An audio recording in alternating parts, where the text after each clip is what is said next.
I had spent 2 weeks tracking Madeline Dumont, a 300-year-old vampire with a shocking disregard for the covenant between her kind and the Mage Guild. The streets were deserted due to a deluge of rain that had started that afternoon and continued into the night. Madeline must have been hungry. Or maybe vamps that old didn't care about the weather. My guess as to where she was spending her days had turned out to be right. A basement apartment in an old building south of Capitol Hill. No way could I break in there during the day, so I had waited. She set out in a direction I didn't expect. Her usual hunting ground had been out on East Colfax, taking either the hookers or their clients. Low-hanging fruit, which indicated to me that she was lazy. With a cold rain, there probably wouldn't be much business going on there, so instead she was headed toward Cherry Creek, and probably the nightclubs and strip joints.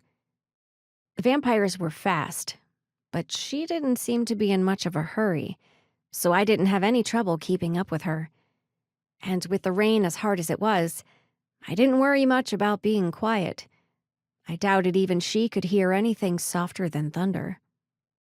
I caught up with her when she hit the creek, which was more like a river then, with the rain adding to runoff from the snowmelt in the mountains. The park ran alongside the creek, with Spear Boulevard on the other side.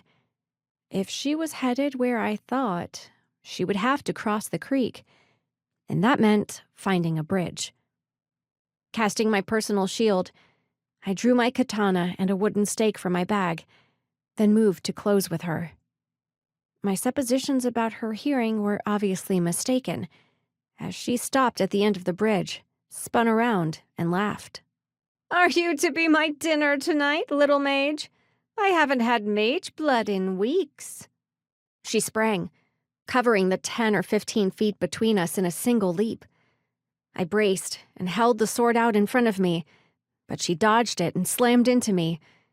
Even with my shield, the force of her knocked me down. My shield frustrated her, as she couldn't get a grasp of me. I wriggled free, but she wrapped her arms around my legs, and I fell again. She was too close for me to use the sword, and she avoided the stake. Usually, my shield gave me an advantage against bloodsuckers, but Madeline was faster and stronger than any opponent I had ever faced. I dropped the katana and drew my wakizashi, a short sword or a long knife.